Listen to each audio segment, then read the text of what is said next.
Vamos a ir a Segunda Reyes, el segundo libro de los Reyes, capítulo 4. Vamos a empezar con el versículo 1. Segunda Reyes 4:1. Una mujer de las mujeres de los hijos de los profetas clamó a Eliseo diciendo: tu siervo, mi marido, es muerto, y tú sabes que tu siervo era temeroso de Dios, temeroso de Jehová, y ha venido el acreedor para tomarse 2 hijos míos por siervos o por esclavos. Eliseo le dijo: ¿qué te haré yo? Declárame qué tienes en tu casa. Y ella dijo: tu sierva ninguna cosa tiene en casa, sino una botija de aceite. Y él le dijo: ve y pide para ti vasos prestados de todos tus vecinos, vasos vacíos, no pocos. Entra luego y cierra la puerta tras ti y tras tus hijos, y echa en todos los vasos, y en estando uno lleno, ponlo aparte. Y partióse la mujer de él, y cerró la puerta tras sí y tras sus hijos, y ellos le llegaban los vasos, y ella echaba el aceite. Y como los vasos fueron llenos, dijo a un hijo suyo: tráeme aún otro vaso. Y él le dijo: no hay más vasos. Entonces cesó el aceite. Vino ella luego y contólo al varón de Dios, el cual dijo: ve y vende el aceite y paga a tus acreedores, y tú y tus hijos vivid de lo que quedare. Ahí nada más. No sé si alguien no había leído esta porción, pero así, en unos segundos se la resumo. Era una mujer que quedó viuda, y el esposo quedó con una deuda, o quedó debiendo una gran deuda, y llegó el acreedor a quien se le debía el dinero, y como esa mujer no tenía dinero, él quiso o quería llevarse a sus 2 hijos como esclavos, ¿verdad? Porque la deuda no la podía pues, ella pagar. Recuerdo que hace un tiempo atrás, mucho tiempo atrás, yo prediqué en esta parte también de la Biblia, pero me recuerdo bien que prediqué en esa ocasión, y yo decía: pues hay ciertas cosas que necesitan para que en nosotros haya un despertar espiritual.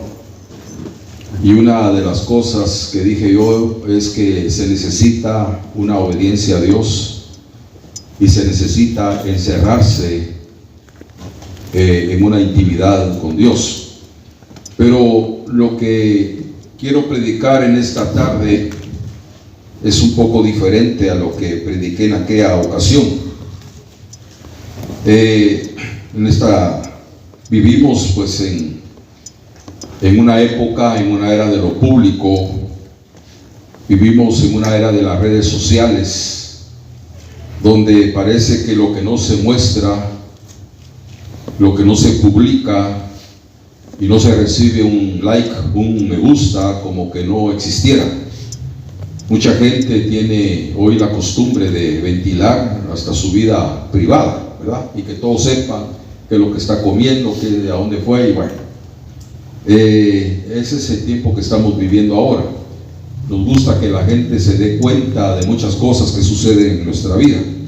Por otro lado, queremos respuestas rápidas, ¿verdad? Y soluciones visibles, si es posible. Muchas veces queremos milagros espectaculares, y mejor si todos se dan cuenta de lo que ocurrió pues en nuestra vida, y que todos vean los milagros que pasan en nuestra vida.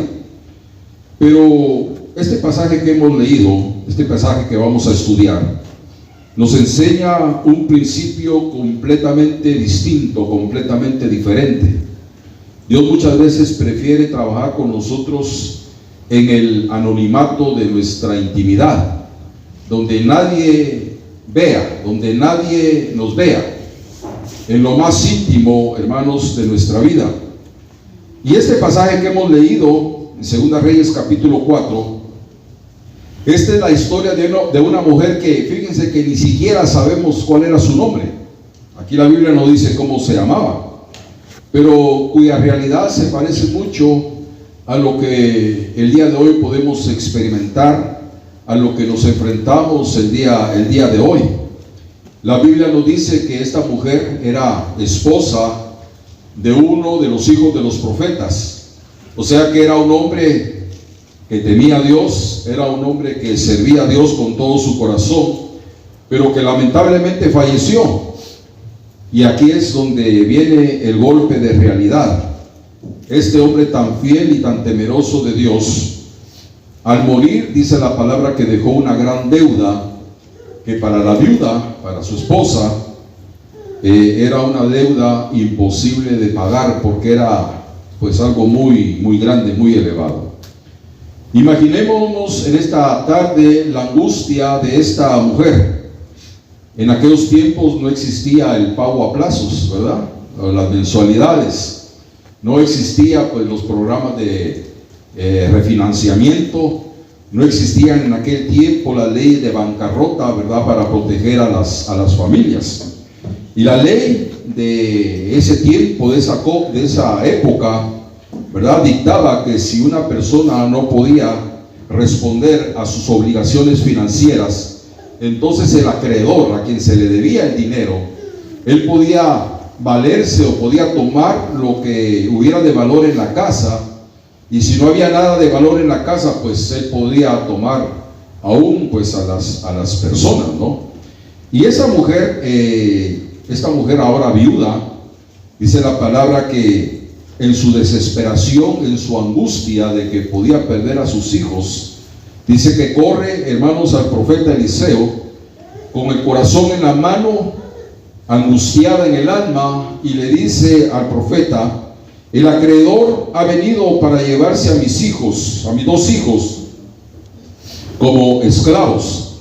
Y esta mujer no estaba exagerando. Esta mujer estaba a punto, hermanos, de perderlo todo, absolutamente. Ya había perdido su sustento, porque dice la palabra que lo único que tenía era una vasija, una botija con aceite. O sea que prácticamente esta mujer ya no tenía para comer, ni para darle de comer a sus hijos. Había perdido su sustento, había perdido su estabilidad emocional, porque el esposo ya había muerto, ¿no? Y eso fue pues un golpe duro para ella. Pero ahora se enfrentaba a lo más doloroso que se puede enfrentar una madre: perder, hermanos, el futuro y la libertad de sus hijos, porque el acreedor se los quería llevar como esclavos. La crisis financiera, hermanos, se había convertido en una crisis familiar, y por qué no decirlo, en una crisis espiritual también. Ahora, ¿cuántos de nosotros nos hemos sentido así alguna vez, con una presión que sentimos que nos ahoga, con una crisis, con una tribulación, con una enfermedad, con un problema que es tan grande que creemos que se lo va a llevar todo por delante? Podemos imaginarnos, hermanos, la angustia de esta mujer como madre. Y cuando llega a pedirle ayuda al profeta Eliseo, humanamente, ¿verdad?, hubiéramos pensado que Eliseo iba a hacer una colecta pública, o que tal vez iba, hermanos, a organizar alguna ayuda comunitaria, que el profeta iba a salir a hablar con los vecinos de esta viuda, ¿verdad?, para que todos se juntaran para juntar dinero y para que esta mujer pudiera pagar su deuda, o que el profeta directamente iba a ir con el acreedor, ¿verdad?, a interceder por esta mujer. Sin embargo, y como siempre, Dios tenía una estrategia diferente, porque Dios nunca va a actuar como nosotros creemos, como nosotros pensamos o como nosotros nos imaginamos. Dice la Biblia que sus caminos son más altos que nuestros caminos. Y el gran mensaje, hermanos, que tiene el Señor para nosotros en este día es que el milagro de esta mujer no empezó cuando el aceite se multiplicó a la vista de todos. El milagro del aceite, hermanos, cuando se multiplicó fue cuando ella se encerró en su casa. No fue un milagro a la vista de toda la gente. Miremos con atención el versículo 2. Dice que Eliseo le hace una pregunta muy profunda a esta mujer y le dice: ¿qué te haré yo? Declárame, oiga esto, declárame qué tienes en tu casa. Y la respuesta que esta mujer refleja el estado de aflicción que había en su alma. Y la mujer le dice, la viuda le dice: tu sierva ninguna cosa tiene en casa sino una botija de aceite, una vasija de aceite. Cuando la mujer dice, hermanos, ninguna cosa, fíjense que la mujer está mirando, hermanos, su escasez. Está mirando, hermanos, que aquella vasija, aquella botija de aceite era absolutamente nada, ¿no? Era como un botecito donde se guarda un perfume, una loción. Tal vez me imagino que aquella mujer hubiera dicho: pues lo que tengo ahí es un tonel, es un barril de aceite. Pero no, lo único que esta mujer tenía era una pequeña vasija de aceite. Y aquí encontramos el primer principio, hermanos, de esta porción que hemos leído. Fíjense que el enemigo de nuestras almas siempre va a querer que nosotros nos enfoquemos en lo que no tenemos, que nos enfoquemos en lo que nos hace falta, que nos enfoquemos, hermanos, en lo que hemos perdido, ¿verdad? Nos hace ver el refrigerador, que está el refrigerador vacío, no hay comida. Nos hace ver la cuenta del banco que está en cero. O tal vez, hermanos, nos hace ver a nosotros mismos que ya no tenemos las fuerzas que necesitamos para seguir adelante. Entonces llega un momento en que nosotros nos volvemos, hermanos, o nos convertimos en expertos en hacer inventarios acerca de nuestra escasez. Porque decimos: no tengo dinero, porque decimos: no tengo salud, porque no tengo personas a quien acudir para que me puedan ayudar. Entonces, ¿qué es lo que pasa? Cuando ponemos nuestros ojos en lo que nos falta, en lo que no tenemos, cuando ponemos nuestros ojos en la escasez, hermanos, lo que pasa es que nos bloqueamos, pues. Nos bloqueamos, hermanos, totalmente. Pero fíjense que el profeta, hermanos, le hace una petición a esta mujer. Le dice, hermanos, que vaya a escoger o que vaya a pedir prestadas vasijas, y le dice: no pocas. Entendamos nosotros que muchas veces nosotros miramos lo que nos hace falta, como decía, miramos nuestra escasez, lo que se perdió, lo que perdimos, ¿verdad? Y miremos, hermanos, que Dios siempre trabaja al revés de lo que nosotros pensamos, de lo que nosotros nos imaginamos. Fíjense que algo que me llama la atención en este pasaje es que el profeta en ningún momento le preguntó a la mujer de cuánto era la deuda que tenía.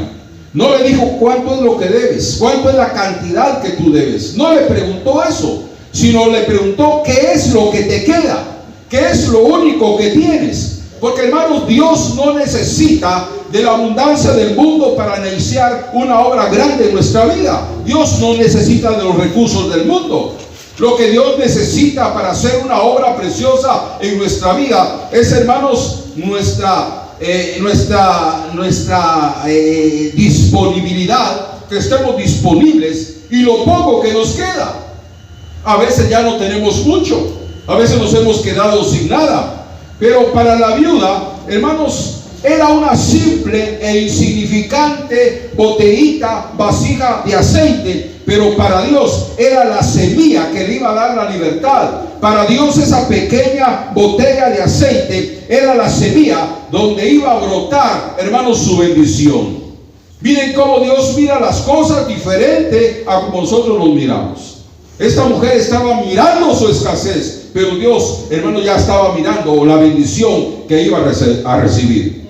Y esto me recuerda y me trae a la memoria El milagro que hizo Jesús con aquella multitud, dice que habían 5,000 hombres, sin contar los niños, sin contar las mujeres, que fácilmente superaban las 10,000 personas, y no tenían, dice, para darles de comer. Ya hacía varios días que aquella multitud andaba detrás de Jesús y no habían comido.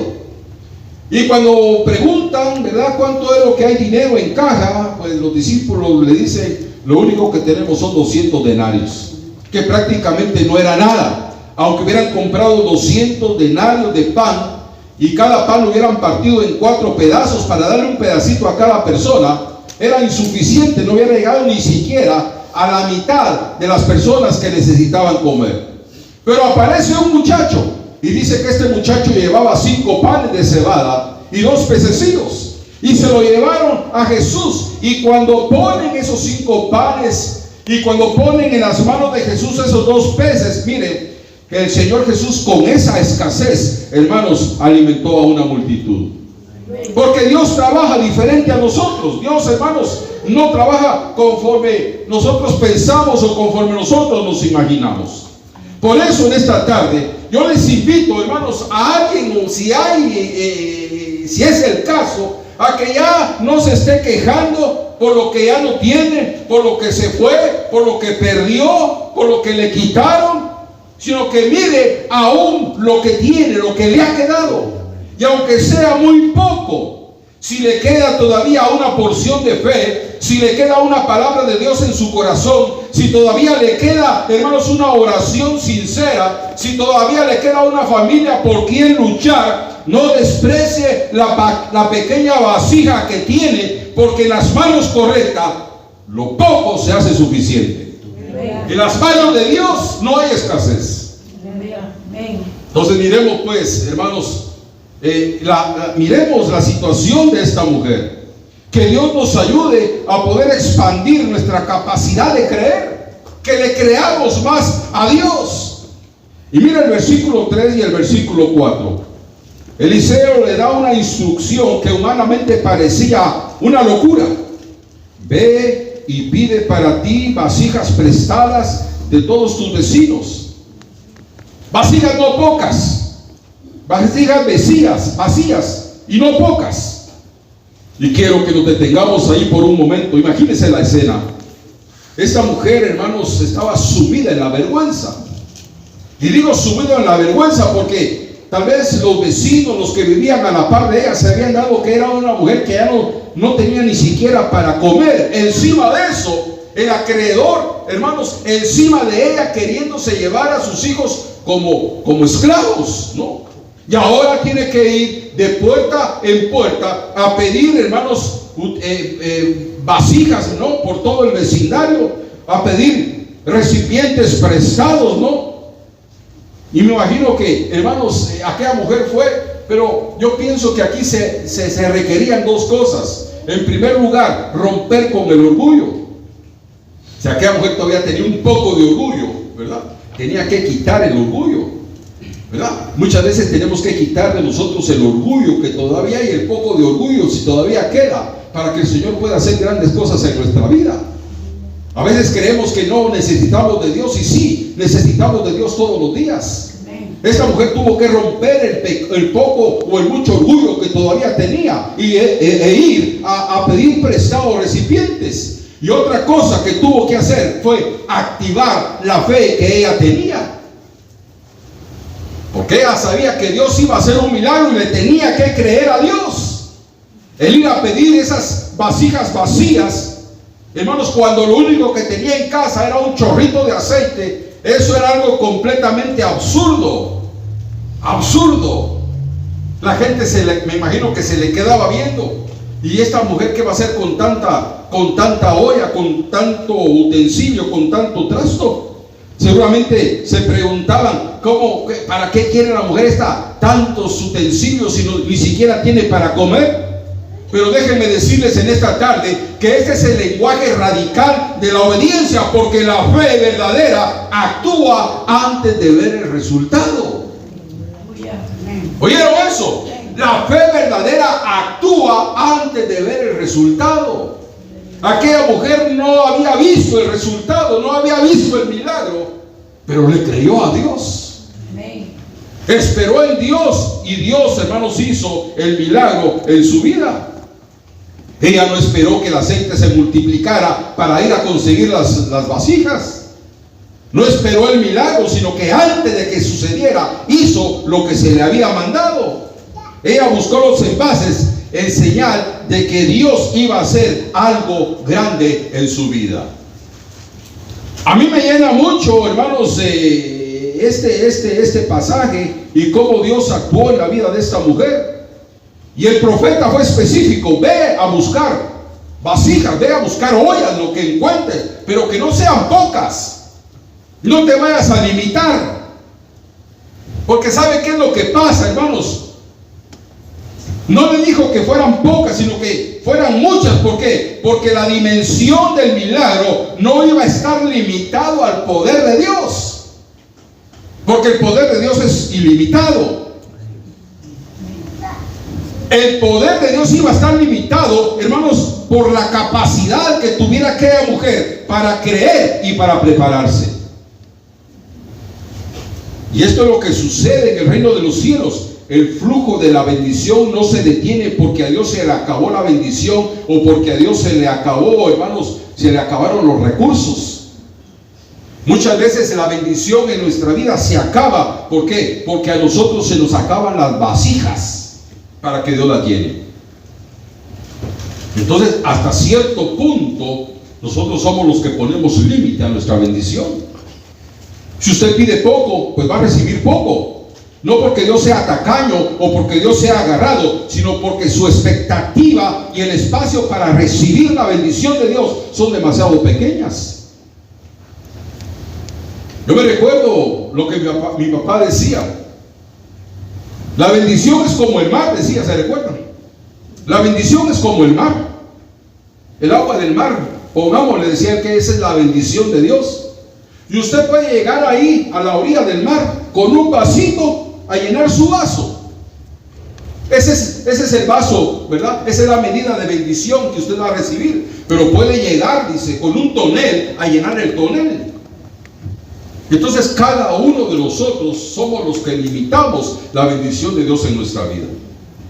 Por eso se le dijo al pueblo de Israel: el libro de aquesta ley, o el libro de esta ley, nunca se apartará de tu boca. Porque entonces harás, ¿qué dice? No, pero hay algo antes ahí.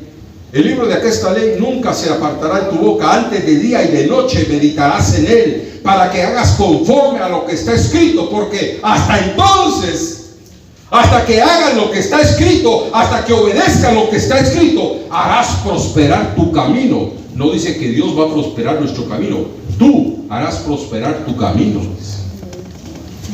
Pues somos nosotros, ¿verdad? Los que ponemos el límite a nuestra bendición.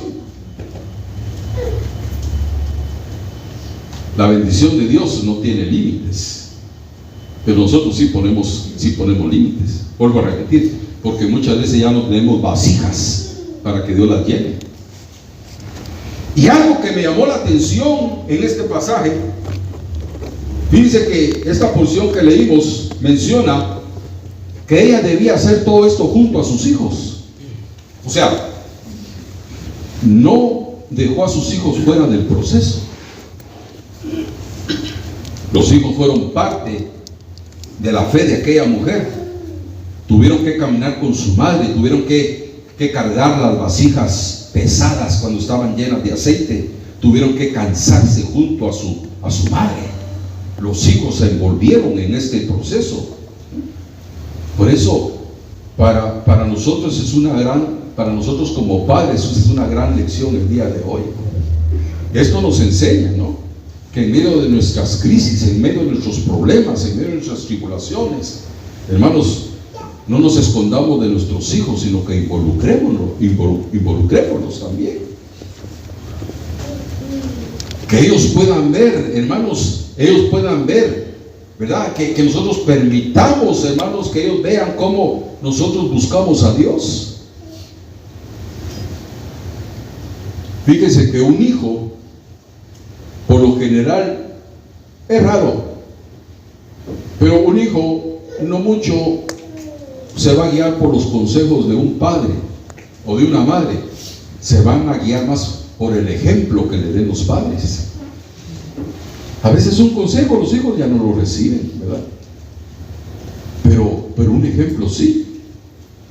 Entonces, qué bueno es que nosotros como padres le podamos dar un buen ejemplo a nuestros hijos. Que ellos puedan, hermanos, ellos puedan ver pues que Dios ha estado con nosotros como padres. Sí, ha estado en nuestra vida. Por eso yo, en esta tarde, y lo digo con todo mi corazón, yo le doy gracias a Dios por la vida de mis padres, por el ejemplo que me dieron. Porque hasta el día de hoy yo trato de seguir el ejemplo que me dieron. Consejos tal vez se me olvidaron, pero el ejemplo no se me ha olvidado. El ejemplo permanece. Y ese mismo ejemplo yo quiero seguir. Y ese ejemplo yo quiero dárselo a mis hijos, para que mis hijos el día de mañana, ¿verdad?, que tal vez venga la escasez a sus vidas, pero en eso miren, ¿verdad?, la mano de Dios, cómo Dios provee, cómo Dios suple. Ellos puedan decir también: el Dios de mis abuelos, el Dios de mis padres es un Dios vivo, es un Dios proveedor, es un Dios todopoderoso. Por eso, como padres, no hagamos a un lado a nuestros hijos. Que ellos miren que nosotros como padres buscamos a Dios. Ese es un buen ejemplo que les podemos dar. Y miren lo que sigue diciendo en el versículo 5. Aquí llegamos al corazón de este mensaje. Y se fue la viuda, ya con el montón de vasijas y trastos, ollas, todo lo que tenía. Y se fue la viuda, dice, y cerró la puerta, encerrándose ella y sus hijos. Y ellos le traían las vasijas y ella echaba del aceite. El mandato de cerrar la puerta es el punto central, hermanos, de toda esta historia. ¿Por qué era tan necesario que esta mujer se encerrara? ¿Por qué Dios no hizo el milagro allá en la plaza pública? ¿Por qué Dios no hizo el milagro allá en el parque central? ¿Verdad? Para que el acreedor se tragara sus palabras, o para que la multitud a ver el milagro aplaudiera. No. Si la puerta se hubiera quedado abierta, los vecinos, ¿verdad?, incrédulos, hermanos, habrían hecho tal vez comentarios negativos. Si la puerta se hubiera quedado abierta y, hermanos, si el acreedor hubiera visto lo que aquella mujer estaba haciendo, tal vez se hubiera burlado. Si la puerta hubiera quedado abierta, hubiera entrado, hermanos, un aire ahí, el aire de la duda, que hubiera apagado la poca fe que todavía quedaba, hermanos, en esta mujer. La orden fue que cerrara, hermanos, la puerta, para que aquella mujer no oyera, ¿verdad?, las opiniones humanas que se iban a levantar hablando en contra de ella. Se adentró en su casa, en la penumbra de su hogar. Y solo ahí en el cuarto donde se encerró con sus hijos, solo quedaron tres cosas. Primero, la obediencia. Segundo, la escasez, la pobreza que esta mujer tenía. Y tercero, la presencia invisible de un Dios todopoderoso que cambió todas las cosas. Pero aquella mujer obedeció lo que el profeta le mandó. ¿Por qué cerró la puerta? Porque déjenme decirles que Dios anhela intimidad con nosotros también. Aquí, gracias a Dios, venimos, cantamos a Dios, lo alabamos y leemos la Biblia, pero hay momentos íntimos que tenemos que tener con Él, que nos tenemos que encerrar en nuestra intimidad, tal vez en un cuarto, porque hay batallas, hermanos, en nuestra vida que no se van a ganar discutiendo, quejándose o buscando la ayuda de personas. Hay milagros, hermanos, que se cocinan a puerta cerrada únicamente. En la intimidad, hermanos, en el secreto de su habitación. Y esto nos conecta directamente con lo que dijo Jesús en el capítulo 6 y versículo 6 de Mateo. Mas tú, cuando orares, éntrate en tus aposentos, cierra a ti tus puertas y ora a tu Padre en secreto. Y tu Padre que ve en secreto te recompensará en público, dice. Pero ¿qué es lo que hay que hacer? Encerrarse con Dios.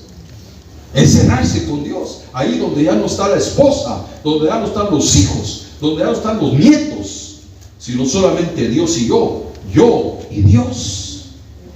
Cuando nosotros cerramos la puerta para buscar al Señor en nuestra intimidad, lo insignificante comienza a multiplicarse.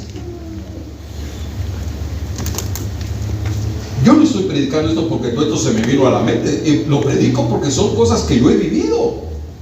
Yo sé que muchos de ustedes lo han vivido también. Imagínense esta escena. La viuda, hermanos, toma la vasija, el frasquito, y empieza a llenar el primer recipiente, y se llenó hasta el borde.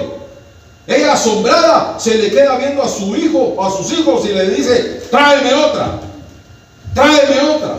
Y le trajeron otra, y aquel recipiente se llenó. Le trajeron otro, y el recipiente se llenó, y el aceite comienza a fluir, comenzó a fluir, desafiando las leyes físicas, desafiando la lógica humana, desafiando la escasez. Porque la fuente inagotable de Dios se desató, ¿dónde? En el lugar privado, en la intimidad. Hay gente que aquí nunca tiene intimidad con Dios. Hay que tener intimidad con Dios, solo usted y Dios. Y si hoy, hermano, hermana, usted siente una crisis, si hay un problema, si hay una necesidad, tal vez ya es hora que se encierre en su cuarto a buscar a Dios, y que cierre las puertas del desánimo, que cierre la puerta de la duda, y que el Espíritu Santo llene cualquier área vacía que hay en su corazón. Dios lo puede hacer. Y llegamos al final de este pasaje. Mire el versículo 7. Dice la Biblia que cuando todas las vasijas fueron llenas, estuvieron completamente llenas, el aceite, ¿qué pasó? Finalmente se detuvo. Si esa mujer hubiera, la Biblia no dice cuántas vasijas o cuántas ollas agarró, cuántas le prestaron. Serían 50, serían 100, 200, serían 500. Pero si hubieran vasijas al día de hoy, ahí estuviera el aceite fluyendo todavía. El aceite paró cuando no hubieron más vasijas. Mire qué cosa más preciosa. Mire qué cosa más preciosa. ¿Y qué es lo que hace esta mujer cuando todas las vasijas estaban llenas? Esta mujer corrió, ¿verdad?, al varón de Dios, y la orden que le dio, hermanos, Eliseo fue contundente, y le dice: ve, vende el aceite, paga tus acreedores, paga tu deuda, y tú y tus hijos vivir de lo que quede. Esto, hermano, esto a mí me alegra, porque aquí puedo ver la generosidad y puedo ver el alcance de nuestro Dios. La viuda buscaba salir de un problema que tenía, de un problema inmediato, que posiblemente se iban a llevar a sus hijos como esclavos. Quería salvar a sus hijos de la esclavitud. Ella solo quería pagar la deuda que el esposo había contraído, la deuda de ayer. Pero miren el poder de Dios. Cuando Dios interviene en la intimidad de un corazón sincero, miren lo que pasa: que Dios no solamente borró la deuda pasada, sino que también aseguró la provisión del futuro. Aquella mujer, hermanos, mire, aquella mujer que estaba a punto de la quiebra absoluta, aquella mujer que ya no tenía ni para comer, aquella mujer que, a pesar de, o aparte de que pensaba que sus hijos iban a ser llevados como esclavos, la tribulación que tenía porque no tenía para darles de comer, aquella mujer que estaba en la ruina absoluta. Mírenla ahora, después de estar así en la ruina, ahora, hermanos, tenía un negocio próspero que le iba a dar sustento por muchos años. O sea que esta mujer fue sabia, fíjate, porque para que el profeta le haya dicho: paga tu deuda, y lo que sobre ahí del aceite, véndelo y vive con tus hijos. O sea, esa mujer no fue tonta. Esa mujer llenó la casa de recipientes y pagó la deuda, y de ahí se quedó con un negocio, fíjense, vendiendo aceite. Y no era aceite ese Aceite gacho, ese aceite. Aceite del cielo. ¿Cuál será el mejor aceite? Dicen que el mejor aceite es ¿cuál? El de aguacate, dicen, ¿no? Hay aceite de oliva, hay aceite extra virgen de oliva, pero este aceite, se puede usted imaginar, cuando la gente le compró y lo probó, hermanos, regresaron a comprarle más. Y después de que no tenía para comer, ahora tenía un próspero negocio. ¿Por qué? Porque así es como actúa Dios. Esa es la clase de Dios que nosotros tenemos. Paga lo que debes, paga a los deudores y vivir de lo que quede. Hermano, hermana, yo le pregunto en esta tarde, ¿cuál es la crisis que le está quitando el sueño? ¿Cuál es el acreedor que ha llegado a su vida a molestarlo espiritualmente, emocionalmente, físicamente, financieramente? ¿Cuál es ese acreedor que lo está amenazando con destruir su paz y la paz de su familia?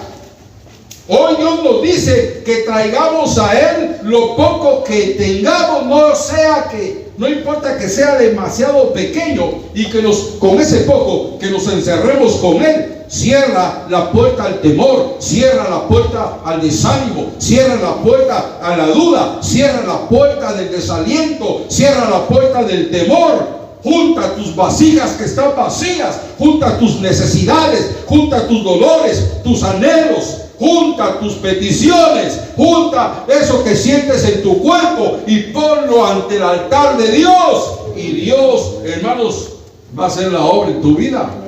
Porque, hermanos, si eres capaz de obedecer en lo secreto, entonces vas a ver cómo el aceite de su gracia, el aceite de su paz y de su provisión sobrenatural se va a desbordar en tu casa. Yo no estoy predicando esto y viviendo otra cosa. No, lo he experimentado. Y miren qué precioso Dios, porque Dios no solamente pagó nuestra deuda pasada, sino que, hermanos, Él está bendiciendo, bendito sea su santo nombre, todo nuestro futuro. Usted sabe que con Dios tenemos nuestro futuro asegurado. ¿Se recuerdan de aquella hermana que les conté la vez pasada? Hermano, me dijo, fíjese que me ha invadido un temor tan terrible. Así le digo, ¿y qué es ese temor? Fíjese que no sé cómo vamos a vivir con mi esposo después de que él se jubile, porque yo siento que ese dinero no nos lo va a alcanzar. Y viene el temor que me entra, me dice, de saber eso. Y ya se va a jubilar él. Pues ¿cuánto le falta? No, me dice, le faltan como 20 años todavía. Dice, 20 años y ya andaba con temores por su futuro. Pero nuestro futuro, gracias a Dios, está en sus manos.